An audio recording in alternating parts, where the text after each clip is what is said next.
La sesión número 12 tiene por título la pertinencia, derivación, seguimiento, acompañamiento de los niños, niñas y adolescentes afectados en sus derechos, y vamos a hacerle sobre todo hincapié en estos derechos que ahora están muy vulnerados con referencia a la niñez, que es el tema de la trata de personas, y también una metodología, una forma de atender los casos de infracciones de menor, con el tema de la justicia restaurativa. Entonces, vamos a comprender un poquito de qué se trata todo esto, ¿ya? A ver, un momentito, por favor. Quiero ubicarlo bien esto. Ya, ahora sí. ¿Me confirman si lo pueden ver bien? ¿Sí o no? Sí, doctora. ¿Todo positivo? Sí, todo está perfecto. Perfecto. Bien. Como les decía, vamos a trocar 3 temas el día de hoy. La primera es la atención, registro y prevención de la violencia familiar y el maltrato infantil. El segundo tema es justicia juvenil restaurativa y acciones para promoverla, cambio en los jóvenes infractores de la ley penal. Y por último, el tema es la detección, prevención de la trata de personas en niños, niñas y adolescentes. Estos son los 3 temas que hoy día nos convocan a poder compartir con ustedes los conocimientos y también un poco de casuística. Vamos a empezar con la atención y registro y prevención de la violencia familiar y maltrato infantil. Sabemos, quiero dejarlo bien presente con todos ustedes, que el tema de violencia es un tema que va a ser recurrente, el que tengan ustedes que recepcionar casos de este tipo, sobre todo con afectación a los niños, niñas y adolescentes. Y esta afectación, sobre todo, ustedes no la pueden dejar, vamos a decir, no me compete y yo no puedo utilizarlo o no puedo atenderlo. Sin embargo, ustedes sí pueden ser conocedores o alguien puede venir a comentarles que un menor puede estar siendo víctima de agresión física, psicológica o verbal por alguno de los miembros de su familia y que necesitan lógicamente el apoyo de ustedes, ¿no? De la DEMUNA, para que pueda realmente ese niño salir de ese cuadro que está viviendo. A través del servicio gratuito de atención de psicología social y asesoría legal para víctimas de violencia en la Defensoría del Niño y Adolescente, no es que tengan que atenderlo, pero sí tienen que registrarlo y sobre todo generar de alguna manera una derivación a la pertinencia del organismo que sí tiene que ver el caso como violencia familiar. Los profesionales que brindan los servicios dentro de la DEMUNA deben brindar un soporte inmediato a la víctima y hacer seguimiento del caso. En ningún momento están mencionando la atención, están pidiendo o estableciendo de qué es el soporte. La DEMUNA es un soporte inmediato a la víctima, en este caso niña y adolescente, y hacer seguimiento del caso para garantizar que el menor realmente está siendo restituido en sus derechos.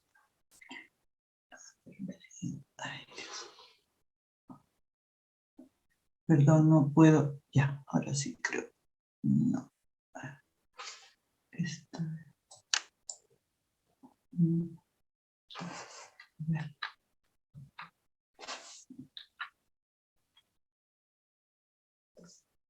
Ya. Donde hay un trabajo en realidad sostenido es en ver si realmente se está atendiendo el caso, en este caso el Centro de Emergencia Mujer, la Fiscalía, la Comisaría, el Poder Judicial, si realmente ha sido atendido el caso, que ustedes están haciéndole seguimiento, acompañamiento, soporte, sobre todo en los jueces, por ejemplo, la DEMUNA, las defensorías comunitarias, deben brindar acciones de prevención y de soporte para esos casos.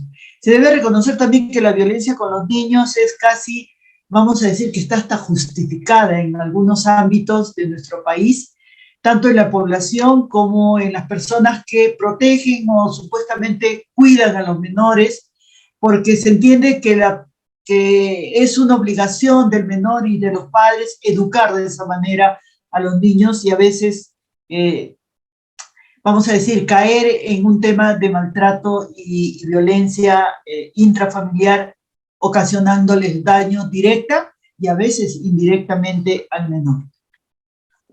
Entonces, se necesita resaltar, pues, que se necesitan estrategias de prevención y conocer la dimensión de la violencia que hay en los niños, en las zonas, sobre todo, donde ustedes intervienen. Tienen que tener algunas referencias, es bueno que ustedes puedan buscar referencias de investigaciones que puedan haberse hecho en la zona de intervención donde ustedes realizan la labor, para saber el grado de violencia, los tipos de violencia, las edades, el grupo etario de menores que están siendo víctimas de violencia, o que se ha descubierto mediante una línea base, un diagnóstico, que estos niños, qué tipo de violencia y en qué zonas, hacer un mapa donde realmente se pueda visualizar cuáles son las zonas con mayor denuncias que han habido en la zona de intervención que ustedes tienen como defensores.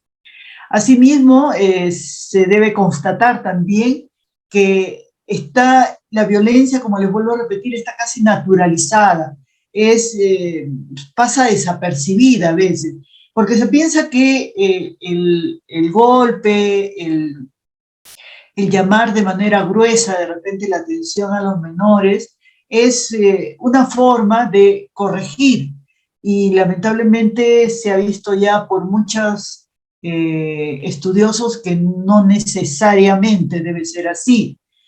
Hay formas y también hay métodos que enseñan que realmente la violencia no lleva a nada bueno. La persona solamente tener temor y dejar marcada su alma, se podría decir, con este tipo de maltratos. Entonces la DEMUNA tiene que estar muy atenta a los casos que pueda detectar, pero también que pueda recibir, no para la atención, pero sí para hacerle un seguimiento, un acompañamiento, para ver qué cosa es lo que está pasando y identificar realmente si es un caso de violencia o si es un caso de maltrato.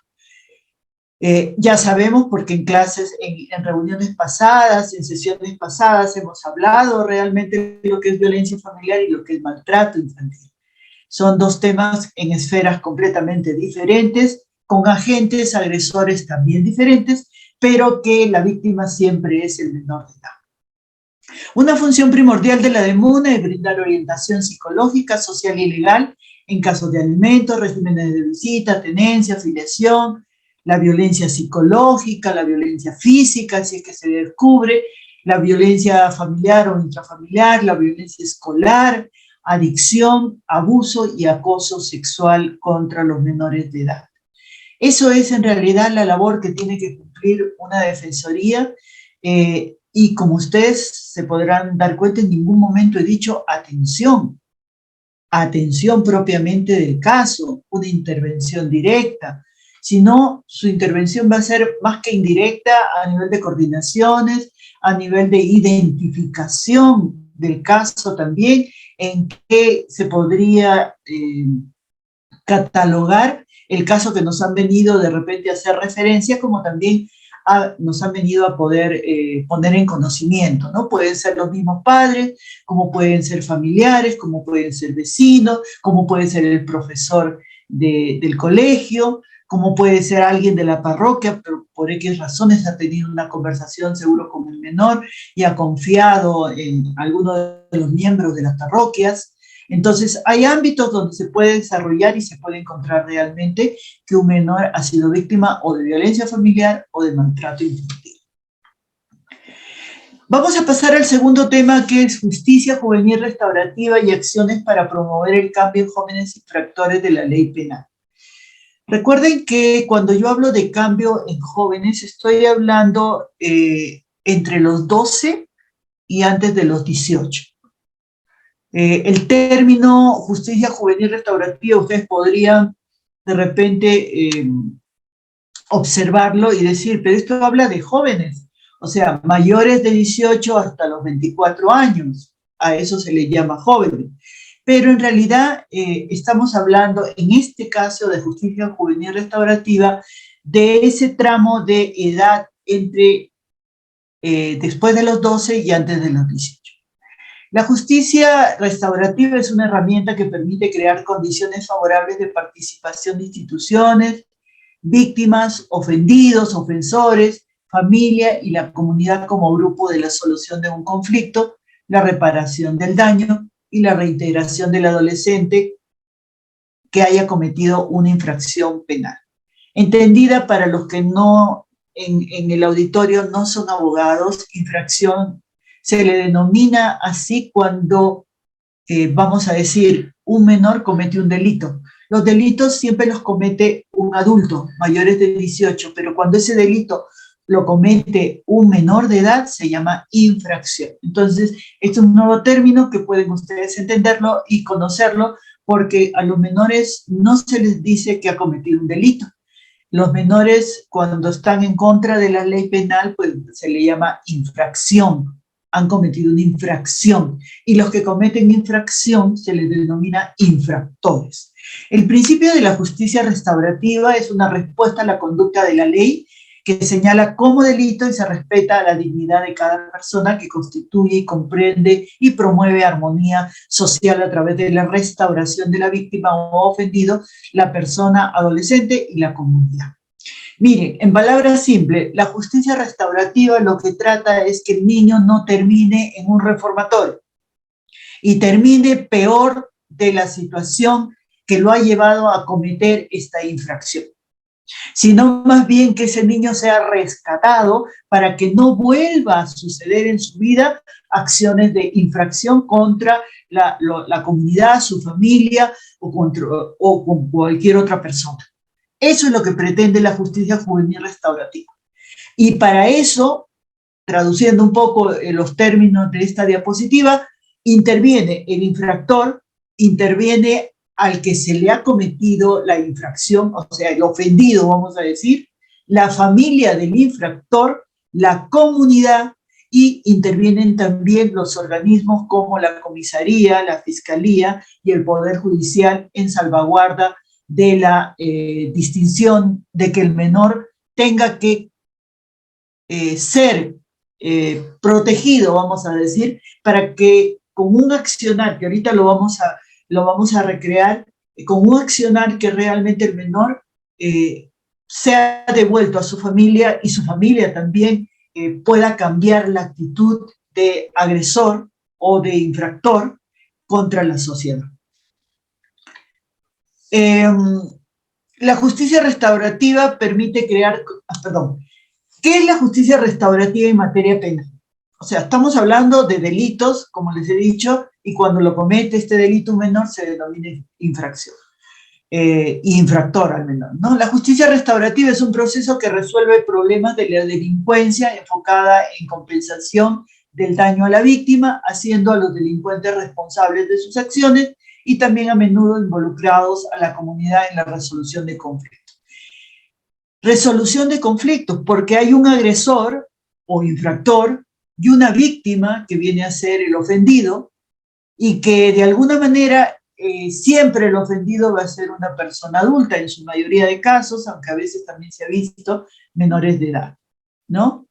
En el cual se analiza cuál ha sido la motivación que ha tenido este menor para poder cometer esta infracción en contra de un vecino, un amigo, o de repente un ciudadano común y corriente. ¿Qué es lo que pasó para que ese menor pueda haber cometido esa situación? La justicia la justicia restaurativa en materia penal ayuda mucho a que el menor se sienta más que acusado, se sienta comprendido. El menor, o sea, recibe de todos los adultos un estado situacional de comprensión, entendiendo de que ha habido una motivación detrás de él por el cual ha cometido ese delito. Algo lo impulsó a cometer esa infracción. Y eso es lo que hacen todos los operadores, psicólogos, abogados, trabajadores sociales, la policía, la fiscalía también con su equipo de UDAVIT. Ven realmente qué cosa fue lo que pasó para que este joven o este adolescente haya cometido esta infracción penal. ¿Cuál es el procedimiento de la justicia restaurativa? lo que hace es participar activamente del ofensor, o sea, el que ha sido agredido, actúa activamente. Pero ¿saben cómo actúa? Actúa en el sentido de no acusándolo, sino más bien hay sesiones donde el ofendido, la víctima y la comunidad reconocen que ha habido un problema, que ha habido un adolescente que ha causado algún daño a una persona y que la comunidad también no ha hecho nada tampoco con esa familia y con el menor para que no sucedan los actos de violencia. Hay una reparación material por parte simbólica del daño causado. El adolescente en ese diálogo va a reconocer que no hizo bien en actuar de esa manera violenta y agresiva contra el ofendido. Y el ofendido reconocerá que hay un menor que lógicamente por su escasa edad puede haber estado influenciado por un ambiente también de violencia y lo único que ha hecho es repetir la situación. Se le hace reconocer y se le conmina o al menor se le hace saber que ha habido una responsabilidad por parte de él al actuar de esa manera y que es directo responsable de las consecuencias que ha ocasionado con el accionar violento. Y existe la posibilidad de una reconciliación entre el agresor o el infractor y el ofendido y la propia comunidad. Porque ese menor representa, es un miembro de la comunidad. Cuando una comunidad está, uno de sus, es igual que en una familia, ¿no? Cuando alguien no está actuando de buena manera, es como un sismo, o sea, a todos les repercute y a todos les afecta. En la justicia restaurativa, eso es justamente lo que se ve. ¿Cómo se aplica la justicia restaurativa en el Perú? Miren, el proceso el proceso de justicia restaurativa como modelo se llevó adelante, donde se ha tenido mayor éxito ha sido en Argentina y después se trajo al Perú. En el Perú, toda la connotación de la justicia restaurativa, lamentablemente, no se ha podido implementar, pero sí casi su mayoría. Y lógicamente, vamos a ser sinceros, la no implementación del total del modelo de justicia restaurativa para los adolescentes es, lógicamente, y como siempre, la falta de presupuesto. Pero creo que en su mayoría el modelo de justicia restaurativa ya está siendo implementado en muchas comisarías y fiscalías del país, sobre todo a nivel de policía y a nivel de fiscalía, ¿no? Entonces, la justicia restaurativa debe aplicarse en todas las etapas del proceso de justicia juvenil, ya sea como una medida alternativa o como una medida adicional. A nivel policial, una de las opciones es la remisión de los niños a un proceso de justicia restaurativa. Generalmente, los menores que entran al proceso de justicia restaurativa es porque al hacer todo el estudio del caso que se está atendiendo de infracción, encuentran de que el menor ha hecho una acción repetitiva y que no tienen mayor responsabilidad que los adultos que lo acompañan y que no han sabido realmente educar, criar, acompañar los procesos de crecimiento del psiquis y también de la persona como tal, y han copiado muchos modelos delincuenciales también, porque a veces esos menores vienen de familias de delincuentes. Entonces, lógicamente, ven todo su accionar desde que nacen hasta tener la adolescencia y tienen que repetir exactamente y todavía mejorarlo, esas acciones delictivas. ¿Cuáles son los procesos restaurativos? Un proceso restaurativo consiste en que una persona ajena a un conflicto trasciende penalmente mediante la responsabilidad criminal y a la persona agraviada del delito. O sea, ambos se encuentran, uno para reconocer que ha cometido una infracción y el otro para demostrarle el grado de afectación y el daño que le ha causado y que no debió darse de esa forma y sobre todo por un menor de edad. ¿Para qué sirven las prácticas restaurativas? Las prácticas restaurativas mejoran la convivencia escolar, crean vínculos entre los miembros de la comunidad, resuelven conflictos a partir del diálogo, creando entornos positivos con la participación de toda la comunidad educativa y también de la comunidad en realidad, de la comunidad o su red social donde se desenvuelve este menor, ¿no? Y se restituyen relaciones, o sea, no se quiebran las relaciones. ¿Cuál es el valor de la justicia restaurativa?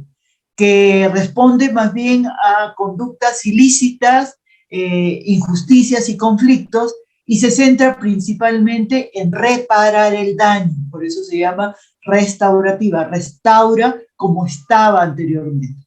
Y el menor es el que se da cuenta que hay un compromiso de él y seguramente de su entorno en generar la restauración del daño, o sea, lo que le ha hecho causar alguna afectación, eso lo va a restituir en un tiempo y van a estar involucrados la familia y la comunidad y la persona se deja también que le restituyan, o sea, hay esa voluntad, no se cierra en decir me robó y tú eres un ratero, no, me robó, tienes forma de restituirme, puedes devolver lo que te llevaste y si todavía es factible, pues la devolución y hay un, vamos a decir, en el menor se puede haber trabajado tanto el reconocimiento del daño causado que el menor puede pedir hasta las disculpas del caso, prometer no volverlo a hacer y también puede generar conciencia, no solamente para él, sino para su familia, del daño que ha causado. ¿Cuándo es adecuado iniciar un proceso de justicia restaurativa? Hay algunas condiciones más que importantes que tienen que valorarse para iniciar un proceso de justicia restaurativa en una situación determinada. Podrán ser la buena actitud, la capacidad de asumir responsabilidades por parte del infractor y sobre todo la promesa de no reincidir, ¿no? De repente este infractor es nuevo, primera vez o segunda vez que lo realiza. Entonces ahí el equipo se da cuenta que está con este sujeto que es menor de edad, que ha cometido una infracción, con posibilidad de restituir y también regenerarse, sin llegar a estos sitios de reformatorios que le dicen vulgarmente o sitios de readaptación social, que al final realmente, vamos a ser muy sinceros, muy pocas veces pueden volver a los adolescentes con actitudes como eran antes o mejorarlas.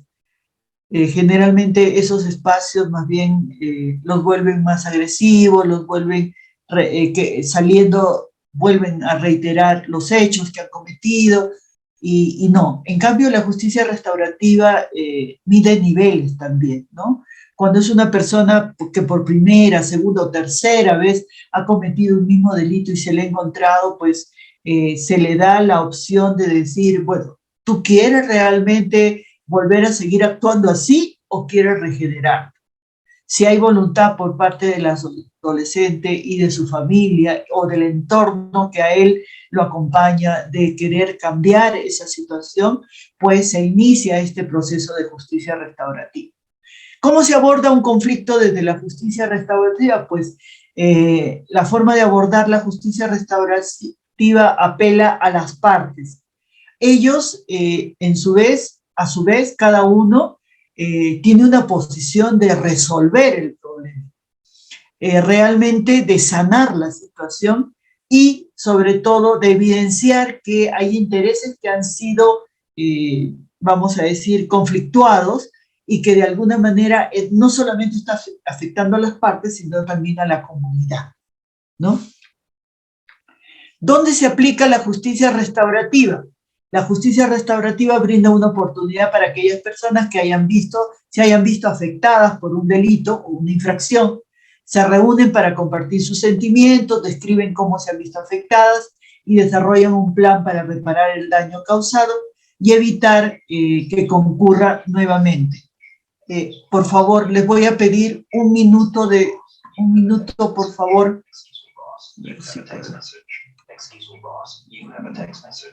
Excuse me, boss. You have a text message. Excuse me, boss. You have a text.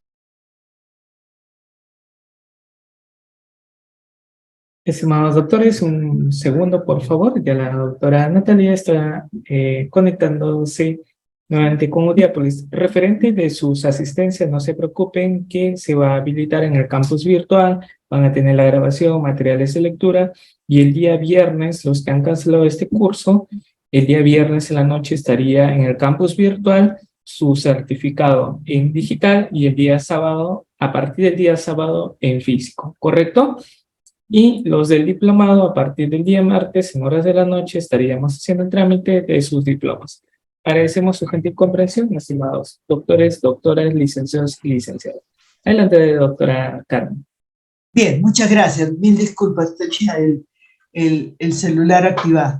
Bien, entonces, ¿dónde se aplica la justicia restaurativa? Retomando el tema, con las personas afectadas en primera instancia para hacerles reconocer y hacerles dar cuenta que quien ha cometido la infracción es un menor de edad, que no tiene vamos a decir, la capacidad todavía por la edad tan corta que tiene de poder analizar y darse cuenta de la magnitud de los daños que puede haber ocasionado y la trascendencia de ellos, y que a su vez el afectado puede, con un equipo multidisciplinario, expresar cómo ha afectado en su vida, en sus relaciones, la infracción que ha cometido este menor en contra de él. Y se planea un plan de reparación de daño para evitar que el afectado pues tenga que quedarse con esa sensación de pérdida, ¿no? Y más bien va a haber un momento en el cual en las sesiones primero son individuales, o sea, el agresor con el afectado de manera individual con el equipo multidisciplinario, donde manifiestan todos sus sentires, cada uno dependiendo de la situación que han vivido, y al final se reúnen mediante una mediación. Es el único caso donde los mecanismos de alternativa de resolución del conflicto que en el Perú están reconocidos como son la conciliación, la mediación y el arbitraje, sabemos que en DEMUNA se utiliza la conciliación, el arbitraje más para temas más económicos y la mediación, pero mediación penal, se utiliza mucho en la justicia restaurativa justamente para sentarse a conversar sobre las formas como restituir el daño causado por el infractor. ¿Cuándo no es posible una restauración? Cuando la respuesta a priori es diferente, o sea, cuando los programas que se han implementado, la mediación, las conferencias, todo no es posible un encuentro, no es posible una aceptación por ambas partes, ¿no? Entonces, o sencillamente también el infractor no reconoce haber causado el daño y de repente el agredido, el ofendido, tampoco reconoce el grado o la magnitud y lo sobredimensiona. Entonces ahí ya no es posible la justicia restaurativa. La justicia restaurativa se va a dar siempre y cuando ambas partes cedan, ¿no? Y acepten la realidad de los hechos. Uno ha agredido o ha generado una infracción en contra de una persona y esa persona reconoce el daño causado al nivel que realmente lo ha ofendido y ambos conversando pues llegan a un acuerdo para restituir todo el daño o reparar el daño causado a la víctima y de qué manera, ¿no? Y también comprometer al menor a que va a llevar un acompañamiento para mejorar su personalidad, mejorar todo su proceso psicológico, mejorarlo de tal manera que no vuelva a reincidir en actos de infracciones que los menores pueden cometer en contra de la sociedad o de personas o a veces también de menores de edad. A ver. Acepta.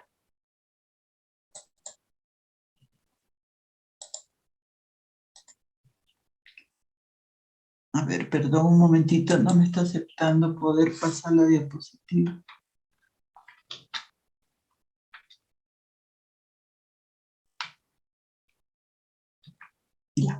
¿Qué ventajas ofrece la justicia restaurativa a las partes? Pues que la justicia restaurativa es una herramienta que permite crear condiciones que favorezcan la participación, por ejemplo, de la propia comunidad, de los vecinos, también de las propias víctimas, de los ofendidos, de la comunidad, y como grupo van a solucionar el conflicto, van a reparar el daño y van a poder reintegrar el tejido social que se ha quebrado por el daño causado. ¿Cómo podríamos promover prácticas más restaurativas? Pues mediante el acompañamiento, formación en los profesores desde los centros educativos. Los profesores deben ejercer círculos restaurativos con estudiantes, con la finalidad de reforzar los vínculos pedagógicos mediante el diálogo intergeneracional, porque generalmente es un adulto con un menor de edad. Ver también el tema o difundir a manera de prevención, el respeto, la escucha activa, la empatía, la comunicación no violenta, la equidad. Esa es una forma también de prevenir. Son prácticas restaurativas, pero que ayudan a los menores a no caer en esta situación para no verse involucrados en una infracción. Desde el colegio y también desde las casas pueden darse esta forma de colaborar o de acompañar a los menores para que ellos a su vez puedan realmente ir creciendo pues como seres humanos, ¿no? Con respeto, con escucha activa, con una comunicación que no necesariamente tiene que ser violenta y sobre todo saber qué cosa es la equidad. Se colgó, creo, de nuevo. No me permite pasar.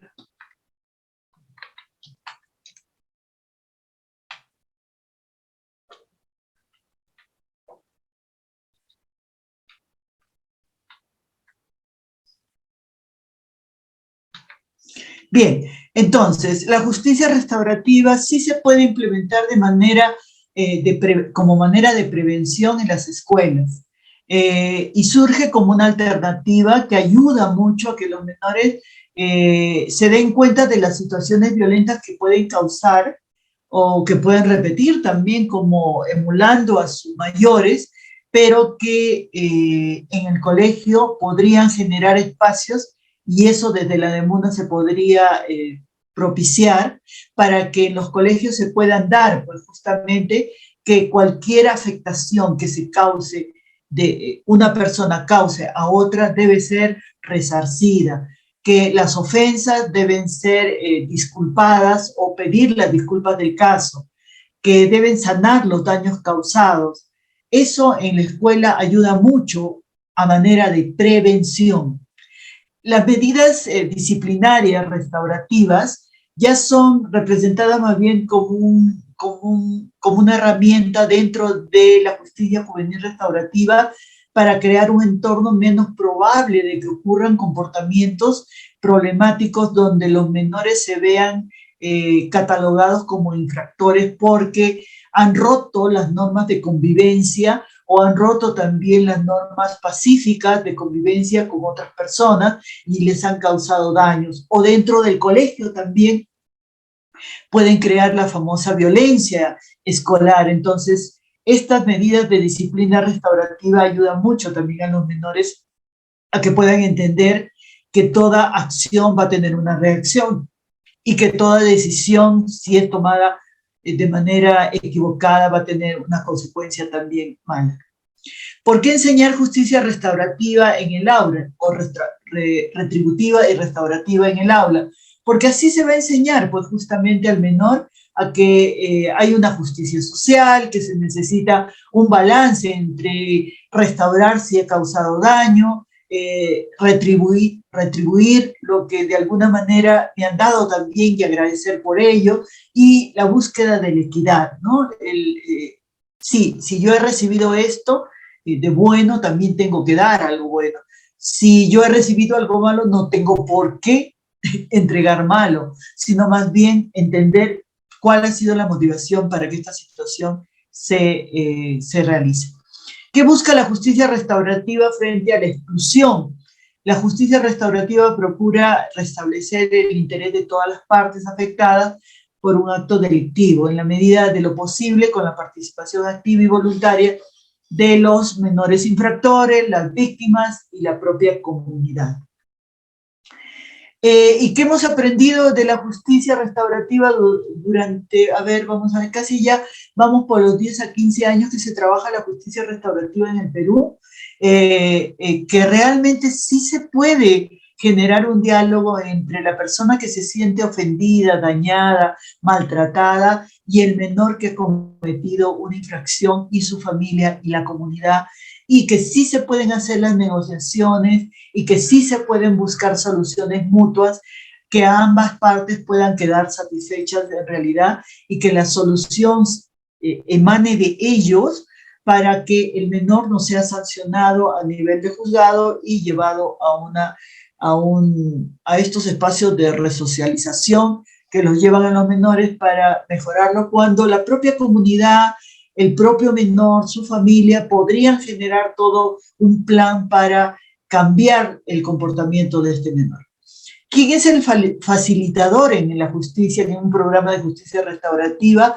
Es el profesional responsable de guiar y simplificar los mecanismos de conciliación, mediación, junta restaurativa, como opciones eficaces para solucionar controversias en materia penal. Entonces, va a haber un equipo, no necesariamente es un policía, no necesariamente es un fiscal, es un equipo facilitador de justicia restaurativa, que ya en algunas fiscalías, comisarías se dan y que actúan activamente, y que lamentablemente no se ha generalizado en todo el país por este tema que me comentaban en algún momento. El tema es presupuestal, ¿no?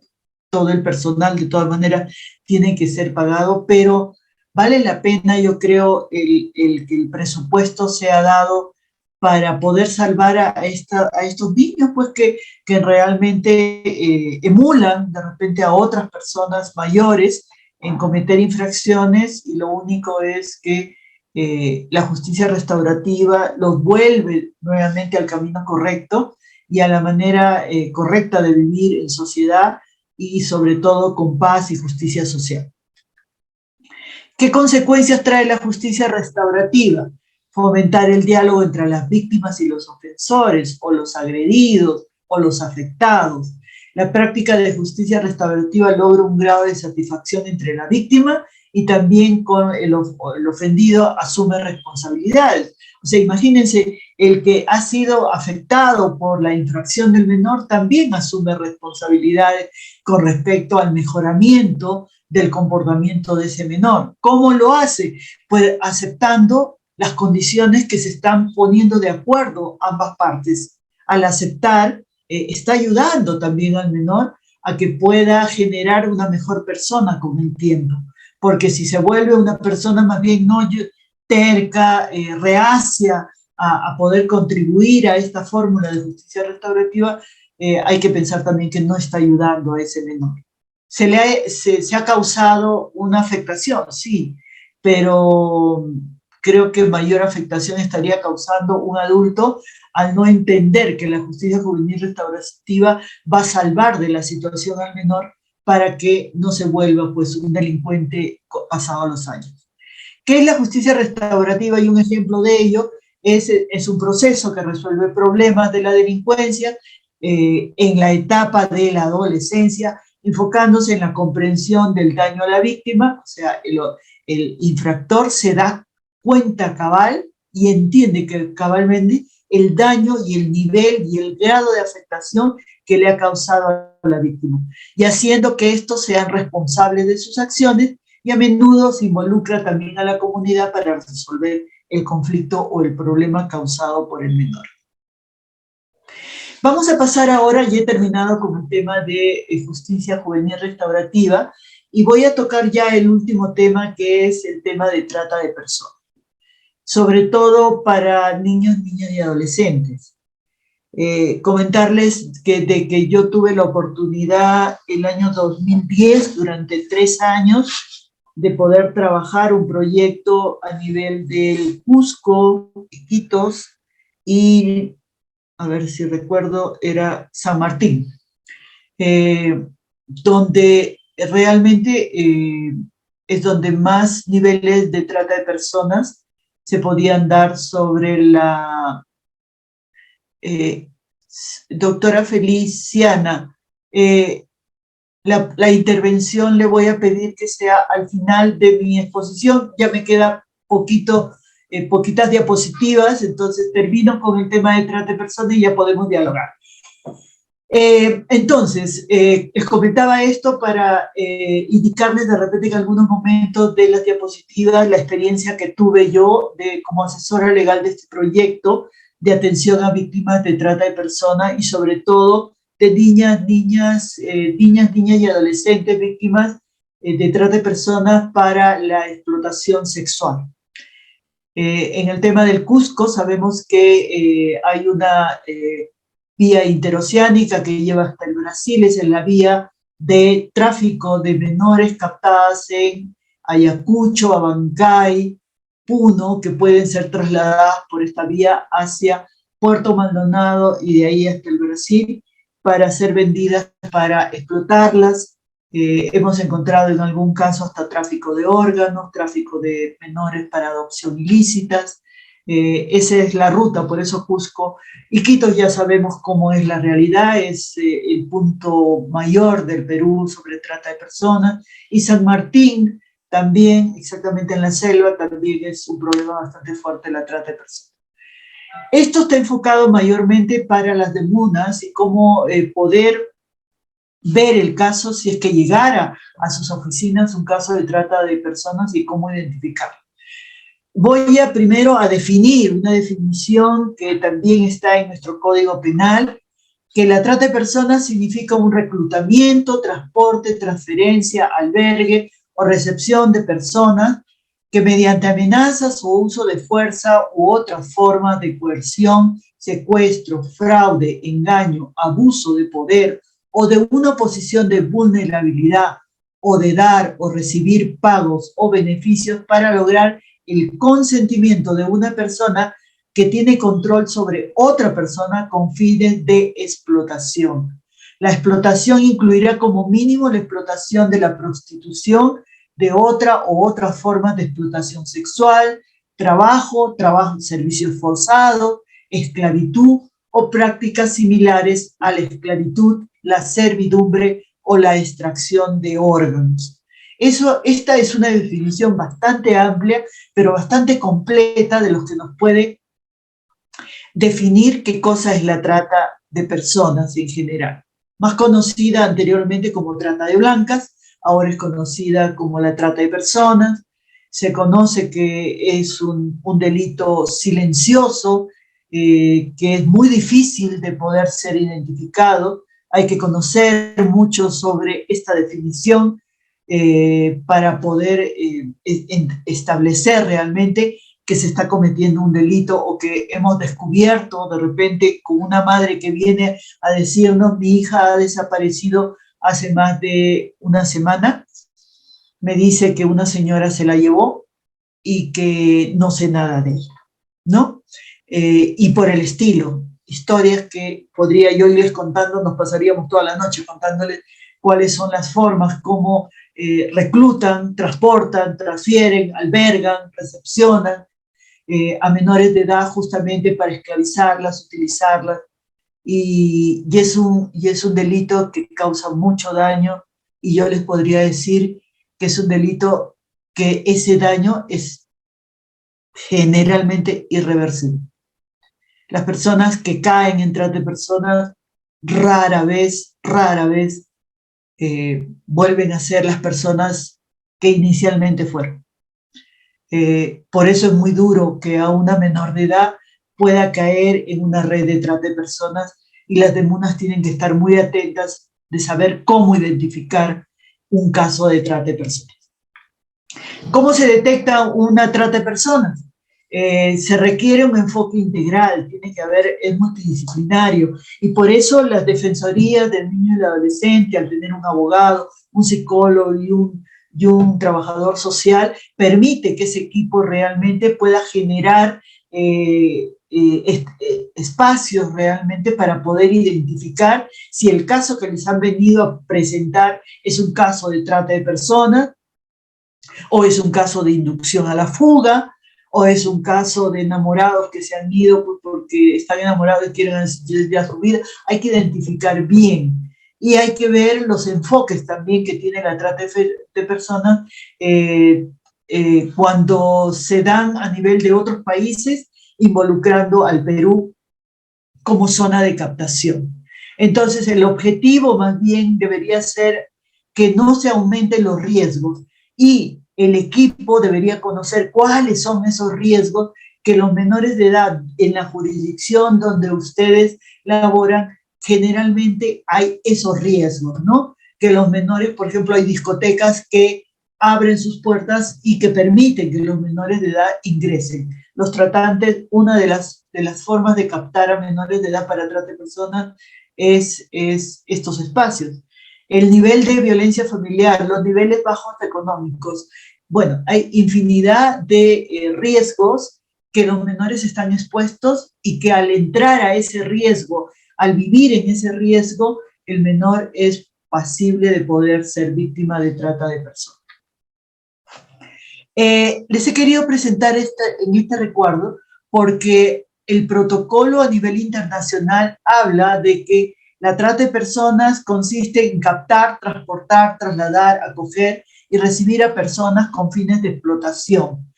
¿Qué tipo de explotación? Para prostitución, para trabajo forzado, para esclavitud y acciones análogas a la esclavitud y extracción de órganos. Generalmente es para eso.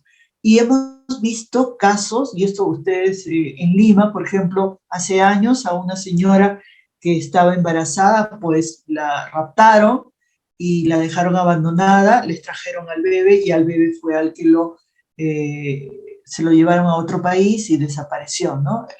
La señora o señorita que le hicieron esta extracción sin su voluntad en un descampado, creo que fue la historia, realmente se detectó que había sido trata de personas.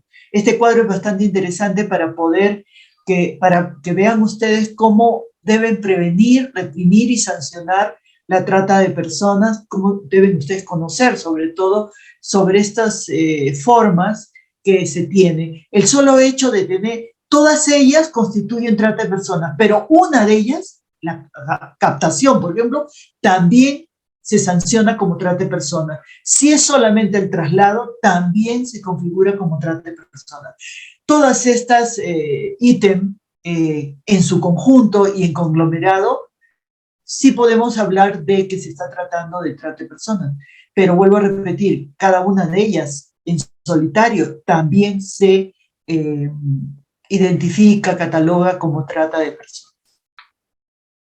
La ruta de detección es un itinerario inicial que siguen los operadores públicos y privados de manera articulada en el proceso de una sospecha que hubiera para identificar, confirmar y derivar el caso si hay explotación sexual y sobre todo deveniente de la trata de personas. En este proceso los operadores públicos y privados involucrados en el marco de los roles de competencia están obligados a promover y aplicar medidas oportunas y eficientes en la protección de los derechos de los niños, niñas y adolescentes afectados.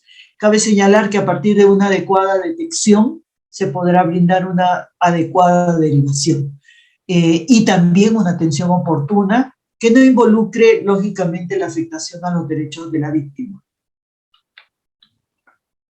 A ver, está permitiendo correr la diapositiva.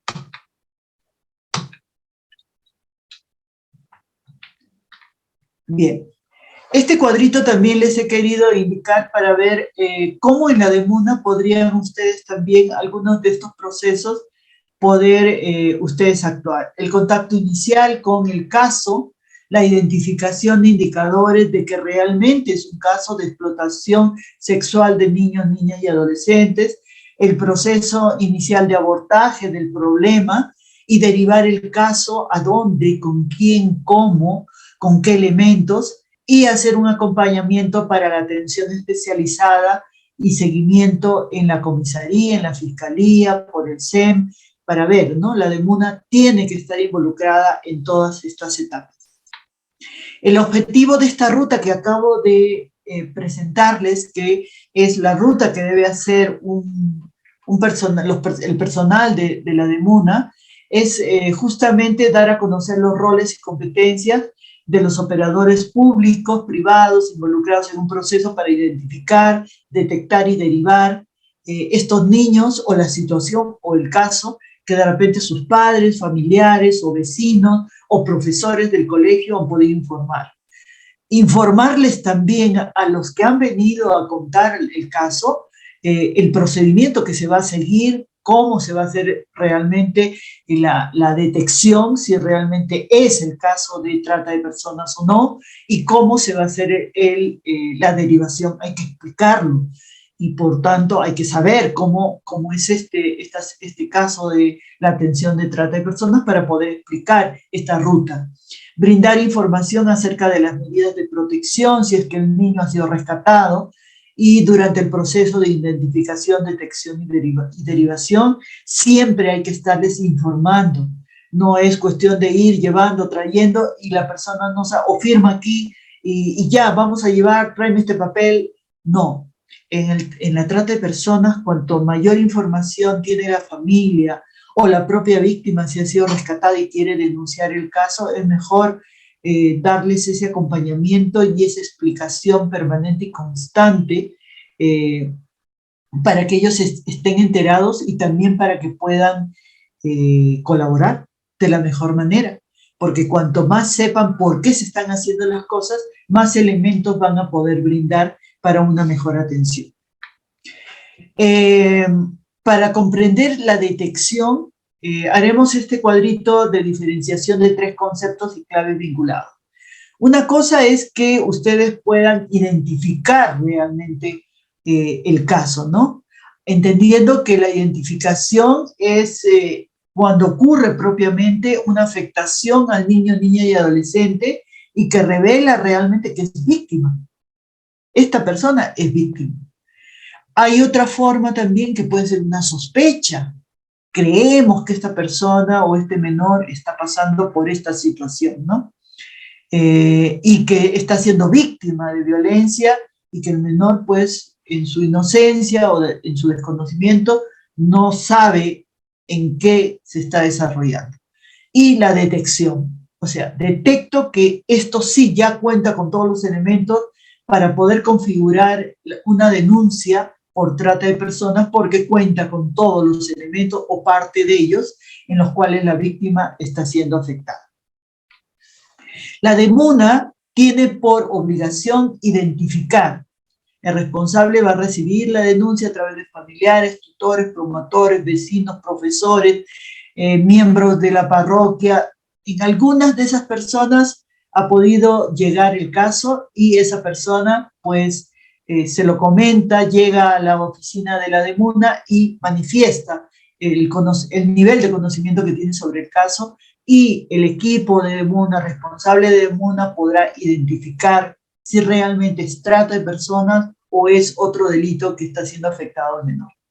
Cuando ya la detección es formal, o sea que ya se sabe porque todos los elementos pueden constituirse como trata de personas, pues se llama detección formal por parte de los miembros del equipo de defensoría. Se va a evaluar, se va a confirmar el caso y se da a través de un proceso de evaluación especializada articulada entre las instancias de la Policía Nacional y la Fiscalía, que van a ayudar realmente a que esa detección se formalice. Por eso dice detección formal, porque se va a formalizar la denuncia y van a entrar ahí ya los especialistas, sobre todo policías que conocen ya una especialidad en trata de personas, y también fiscalía especializada en trata de personas. Aquí en Cusco, por ejemplo, para todo el departamento tenemos una fiscalía de trata de personas, ¿no? Que realmente está embalsada de casos y que lamentablemente deberían haber más fiscalías. Se está pidiendo a gritos que realmente el Cusco pueda tener mucha más defensoría del niño y del adolescente para poder atender de mejor manera estos casos, ¿no?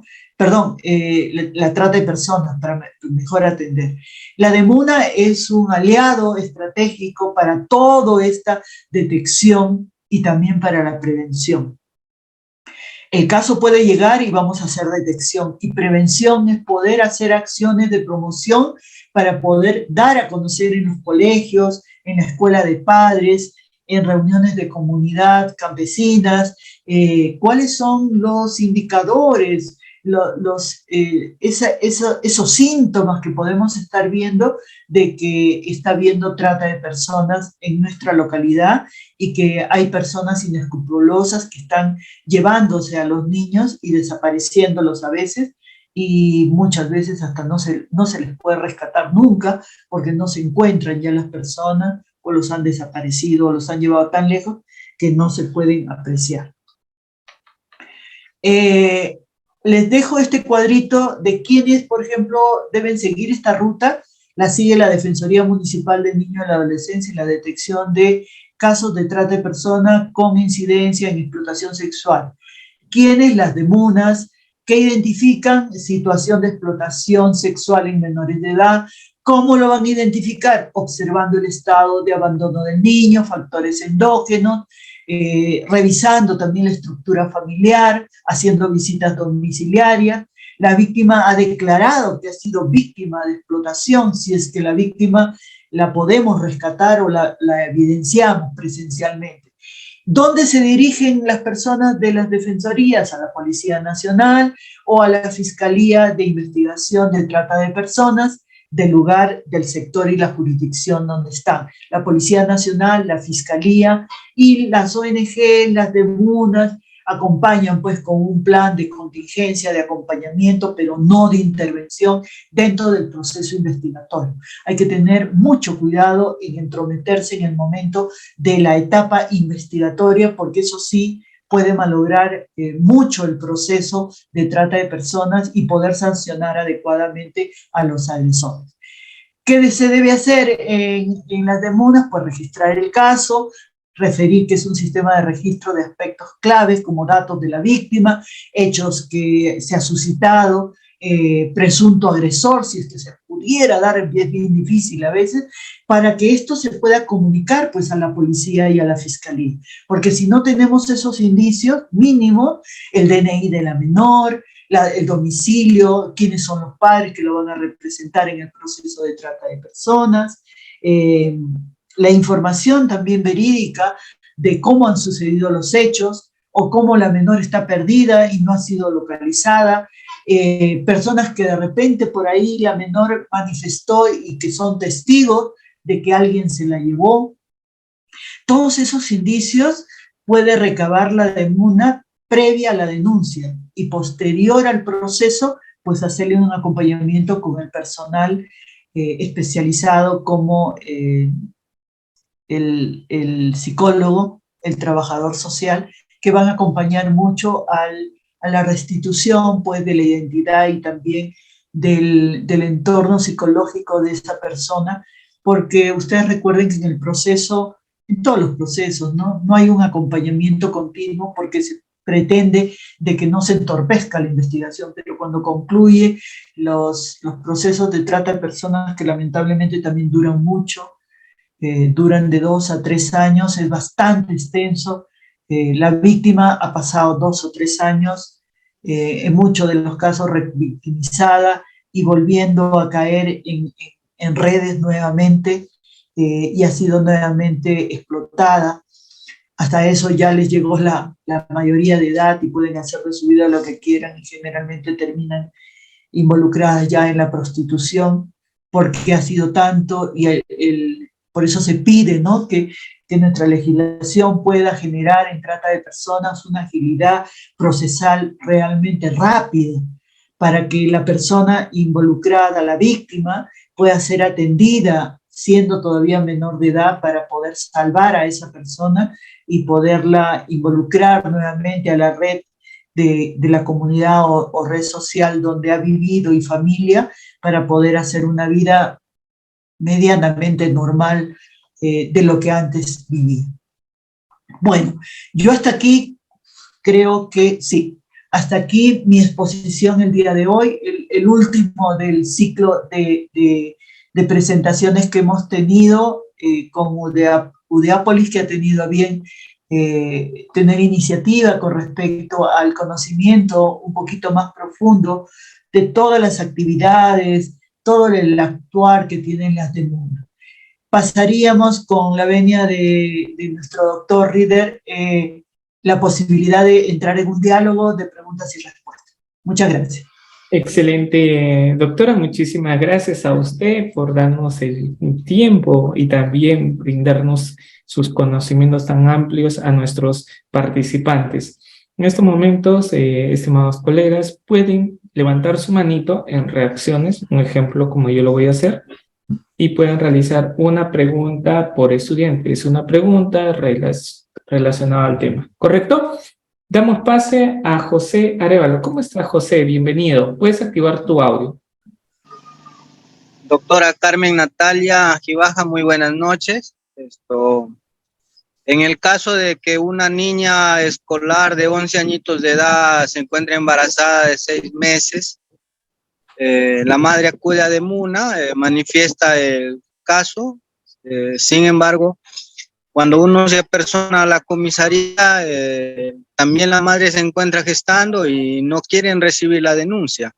¿Es correcto hacer una derivación de parte a la comisaría indicando sobre la entrevista personal que se realizó a la madre, en la cual ella indica que la niña indica sobre el presunto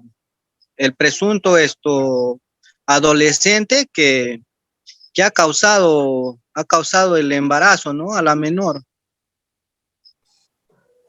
Bien, muchas gracias, doctor José, por su pregunta. Miren, lamentablemente eso ocurre en todo el Perú, ¿eh? O sea, no es nada novedoso que en el sector donde usted labora haya sucedido un hecho así. Lo que generalmente, para ser prácticos, si un policía no admite una denuncia de ese tipo, porque por lo poco que ha manifestado usted es una infracción de menores, un menor que ha embarazado a otra menor de 12 años todavía, porque tiene 11, entonces es una infracción de menor. Esta infracción de menor va a ser llevada a la fiscalía y de la fiscalía al juzgado civil, porque no se ven las infracciones de menores en juzgados penales, sino en el juzgado de familia o juzgado civil o mixto, dependiendo de cuál es lo que tengan.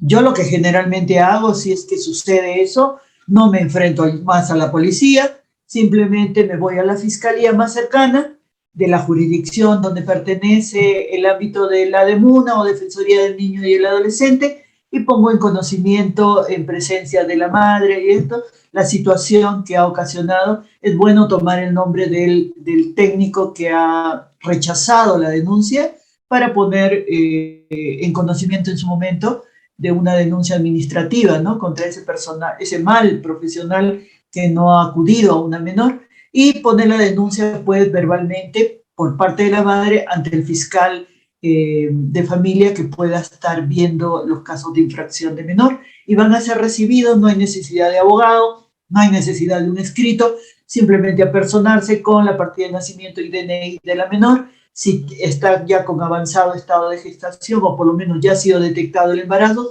con su carnet de control de embarazo, y la madre también con su DNI, que va a ser quien la represente, y verbalmente el fiscal va a tomar nota de la denuncia y va a empezar el proceso de infracción de menor.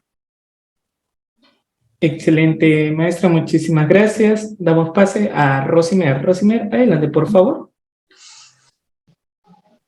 Hola, buenas noches. Buenas Doctora, noches.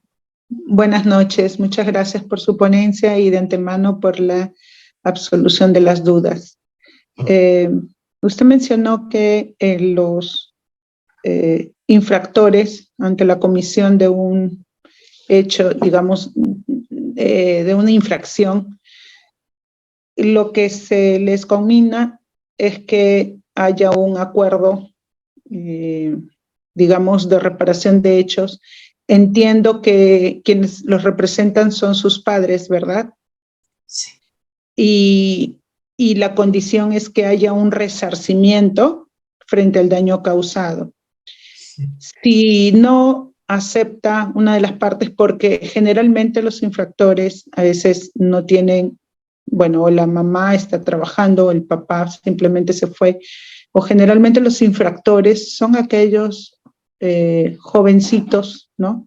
Adolescentes, incluso hasta niños, puede ser 9, 10 años, 11, que han atentado contra sus compañeros en el aula, porque generalmente devienen de trastornos de personalidad que no han sido curados, tratados y que finalmente ya los lleva a cometer estas acciones, digamos, estas infracciones. Si no se da ese acuerdo, es decir, si no está satisfecha, no se siente resarcida la parte afectada, llámese la mamá que actúa en defensa de un niño, ¿no? De un colegio, en un salón o en una comunidad. ¿Cuál es el procedimiento que sigue? Disculpe porque desconozco totalmente en este campo. Sí, lo mencioné en una de las diapositivas, que si no hay acuerdo, no se puede dar inicio al proceso de justicia juvenil restaurativa. Pero los mediadores van a poder mencionar, por ejemplo, señora, un caso que a mí me ha tocado atender hace poco, dos adolescentes de un centro educativo, compañeros de colegio, uno de ellos a la salida del colegio lo intentó ahorcar, mejor dicho, lo ahorcó, causándole daño, lógicamente, al ahorcarlo, ¿no? O sea, con las manos le quiso, según él, en broma, pero le hizo daño al menor, ¿no? Entonces los padres pusieron la denuncia y sucedió de que el menor ha dicho, no, ha sido una broma. Lo primero que, como medida de protección que le ha dado el juzgado a este menor infractor, ha sido el tratamiento psicológico y evaluación psicológica para ver por qué el menor actúa, a quién ha visto, cómo ha visto, por qué hace ese tipo de acciones. Y creo que la madre también al menor que recibió, a ambos les han dado un plazo de 3 a 6 meses para que puedan hacer un tratamiento psicológico. Si la víctima o el agredido se siente satisfecho de que esa persona pase por un tratamiento, porque eso va a ayudar a que no vuelva a hacerle, no solamente al hijo de esta señora, sino a otros niños también, porque hay que pensar en eso, ¿no? Lógicamente la señora más que seguro que va a decir que bien, está bien. Pero hay personas que no, pero ahí el mediador es el que tiene que poner fórmulas, ¿no? De repente, si es un jovencito ya de 14, 15, 16 años, puedan decirle, mira, has hecho daño a esto, ahora en tu comunidad vas a limpiar el patio general de tu colegio tantas veces, ¿no? Como muestra realmente, no de un castigo, pero sí de resarcir hacia todos, de que tú estás haciendo una labor en favor de toda la comunidad educativa. Entonces ahí hay que jugar un poquito en la posibilidad de que puedan llegar. Pero si al final no, la parte ofendida, vamos a decir así como dice la diapositiva, ofendida, dice no, yo no, quiero castigo, pues de todas maneras ese menor, en el caso que estoy proponiendo, no va a llegar a un espacio así de resocialización que le llaman a los menores, ¿no? Para llevarlo ahí y encerrarlo con otros menores que de repente hasta han matado a una persona. No va a llegar a eso, ¿no? Porque la ley dice claramente que al menor cuanto más se le libra y se evalúa también por qué ha accionado de esa manera y hay una respuesta a eso por parte de los psicólogos, se va a tomar medidas más bien para rescatar a ese menor infractor. Excelente, doctora, muchísimas gracias. Damos pase a Héctor, que tiene activo su cámara. Recuerden que solamente estudiantes con cámara activa se está dando pase a lo que son audios.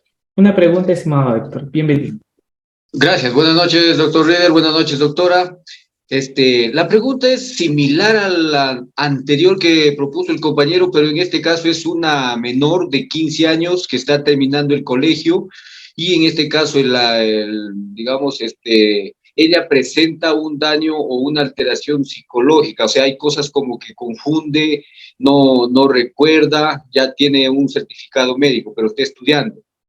Y la madre, al enterarse de ese acto, ha ido a la comisaría, en la comisaría no le han recibido, ¿no? Lo que han hecho, me comenta la madre, me comenta que lo que han hecho la policía es revisar su celular para ver si es que hay mensaje, ¿no?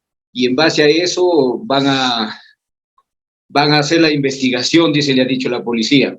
Y se ha ido también a la de Muna también lo ha tomado así, le ha dicho, en base a los mensajes que tenga en su celular, vamos a hacer la investigación o vamos a buscar a los causantes, digámoslo así, de este embarazo, ¿no? De la niña. Y la pregunta es, doctora, tanto la comisaría como la de Muna deberían, digamos, recepcionar esa denuncia o esperar de repente que la niña, en este caso la adolescente, ¿no? Dé a luz, se haga un análisis, una prueba de ADN, y ahí de repente ya con la lista de los contactos puede hacerse de repente una citación, o ya de repente a los presuntos agresores ya tenerlos de repente en custodia.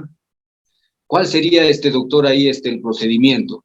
Porque la mamá me comenta que ninguna de las dos entidades lo han recepcionado la denuncia y no han tomado a ningún agresor, lo han tomado, digamos, para hacer la entrevista o algo, ¿no?